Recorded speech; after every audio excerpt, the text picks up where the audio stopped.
7, and welcome back to another Sims 4 Create a Sim here on the channel. And we are continuing on with my D&D characters turned into Sims series, where I take the D&D characters that I have come up with and drawn and actually attempt to try to recreate them in Sims. Now, that somewhat may seem slightly easy since they are my own characters, they're what I came up with, but I am trying to stick to as closely as what I drew them as, and also like how I envision them when I draw them, and not just changing them up completely so that they fit for Sims. But obviously you do have to make some changes here and there, but that's part of the challenge, trying to get them as close as possible to the original without actually changing too much. Now, the biggest thing with Holt here that I changed, this is Holt, by the way, I didn't say his name, Holt Birchtuff, was forgetting the last name. He is actually a gnome, so therefore he is supposed to be quite short. He is literally like 3'2". In Sims, we can't really do that. I know there is technically a mod out there for a height slider, but one, the height slider could not get a young adult to 3'2". I know that without actually ever playing around with it. Just from what I've seen some people play with it and stuff like that. It doesn't get that short. But yeah, I could have at least represented him being shorter than most of the others by doing that. But I personally don't like the height slider just because it makes the animations very, very messed up. Just subtle height differences doesn't really bother it, but dramatic height differences do, especially when two Sims are communicating with each other. So I just choose to never fool with the height slider myself, but for anyone who likes to use it, that's perfectly fine. I don't mind watching people use it, it's just for my personal use, I don't really like it. So he is the regular height of a Sim, normal height as everyone else, but we'll just imagine that he's tiny. But yeah, so he is a gnome, and he is male, obviously. He's around 50 years old for a male, but a gnome, but that's actually not that old. It seems old, but one of the things with D&D is, not every race has the same age span as humans. Elves live a really freaking long time, compared to humans, and then there's one or two races that live shorter than humans, and I can't remember them right now. And then there's also homebrew races, so when you get into the homebrew races, a lot of times homebrew races, they don't have the same lifespan as a normal human either. So 50 may sound old, but he's not. He's actually pretty young. He's young adult age for a gnome. So him and Eva and Nita all set, Nita's age is in the hundreds, Eva's is normal 20s, and his is in the 50s, but maturity-wise, they're all about in the same spot. So yeah, little confusing, but that's just how it is. He has a primeval, no, it's not primeval, primeval, I can't say it, guardian, ranger. If you've watched me on this channel for a bit, you know sometimes I have a really hard time pronouncing things, so we'll just look past that. But yeah, so that's what he is. He is a ranger.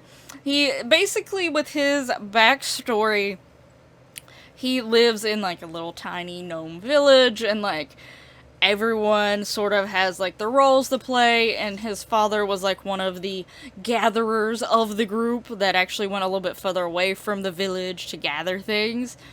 And he always inspired to be as good or better than his father. He wanted to prove that he could be, and, he looked up to his father greatly, and one of the things his father liked collecting and liked gathering things, and there was always this one thing that his father had heard about, but he never could collect. His father ends up getting sick eventually and passing away, and that's when Holt decides that, he's gonna go set out to do what his dad wanted to do, but couldn't, and he was gonna go find this artifact that they all heard about and, was looking, would try to find when they went out and never did. So he decides that he wants to leave, and he feels like he needs to go traveling further away than they ever did to actually find what they were looking for. So that is what he ends up doing, because he runs into a group of travelers and decides to go with them.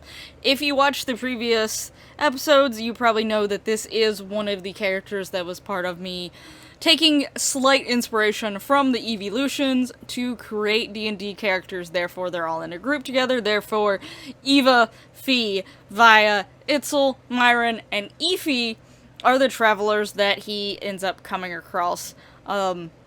He actually doesn't come across them until he started trying to travel on his own. They actually find him sort of passed out in a field because he was not well prepared as he thought he was, like with food and water. Because, he had never actually went traveling even remotely any. Really, he mainly basically stayed in the village for most of his life. He went out of it a few times here and there, but it wasn't even that far. So when he actually tried to go extremely far distance, he was not as prepared as he should have been. But the lovely gang help him out, and he asked them if he can actually travel with them and stuff and get used to traveling. I want to play it off like every once in a while the group actually splits up, and I partially want to say that Eva probably made something with her being a artificer that is a way for them to communicate with each other, like, maybe not necessarily by words, but, like, it lights up, or it does something so that they know, like, hey, we should try to find a way to meet up, or something like that, along the lines, so that when they're separated, they can get back together easy.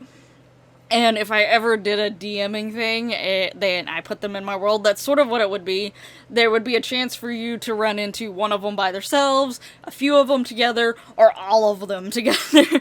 So, that is sort of how I would play that off, but he does go traveling with them to learn the ways of, like, traveling, and also to have people help him when, things go awry, like they obviously went.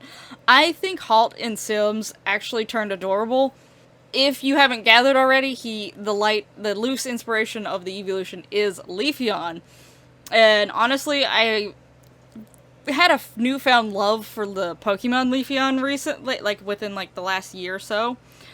But I will say, when it comes to a lot of my D&D characters, like even the ones that have not popped up in the series, and the ones that will not, I have some that I have made that I've decided there's a cutoff point for making the series. I might do a series 2 if anyone's interested, of the characters that I make after this, after like these characters.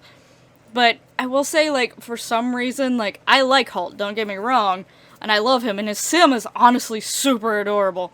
But he isn't necessarily one of them I get, like, super excited about when I talk about the D&D characters. And it makes me feel really sad, because I do really like Leafeon, and, like, I feel like maybe I could have done better. I don't know. Like, there's something, like, I'm, like, not as, like, super, super excited. I still like his backstory, like, Halt's backstory and stuff, and I still like him in general.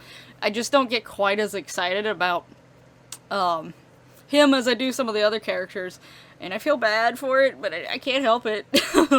But with his sim here, obviously, like in the previous ones, I have wrote down 5 traits that I want to give them. If I can use that mod, if the mod is working by the time I go put them in the household. Because I am doing like a little mini-series where I put all these characters in the same household and see what happens.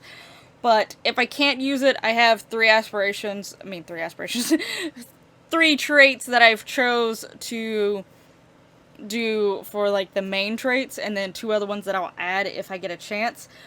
Which the main 3 that I gave him is Green Fiend, Loves Outdoors, and Good. He is very much a little googie egg. I will hope to give him Ambitious and Self-Assured afterwards, because he does gain some confidence as he travels and things like that, and he's very, very much determined to try to find this artifact that his father talked about.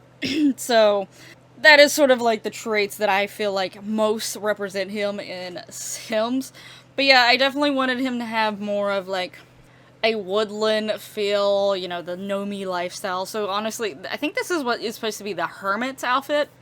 But I thought it fit pretty well for him, because like even after he starts getting better and like leveling up, I can't imagine him stressing too much about clothes.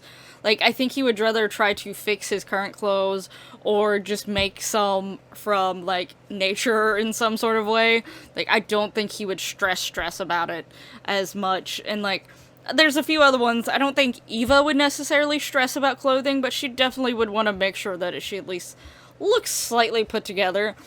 And, like, she has the outfit, like, fits for whatever she's doing. Like, you know, it's not getting in the way or not getting annoying.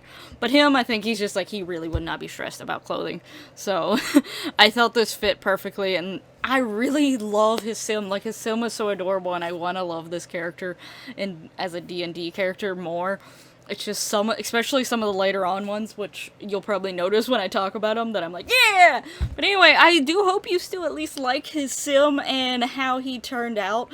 I feel, like, really bad for sticking him with some of the sims that are going to be going in here, because I picture him so much as, like, this little sweet, innocent googie egg, and some of the characters are not sweet, innocent googie eggs, and I'm like, please don't pick on Holt, because I feel like y'all will, but don't do that. He's sweet, innocent boy. Leave him alone. But we'll just have to see what happens. Let's hope the best for Holt in his future endeavors with the rest of the housemates and stuff like that.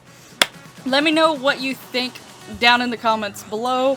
Who is your favorite so far? I definitely would like to know which one you like more.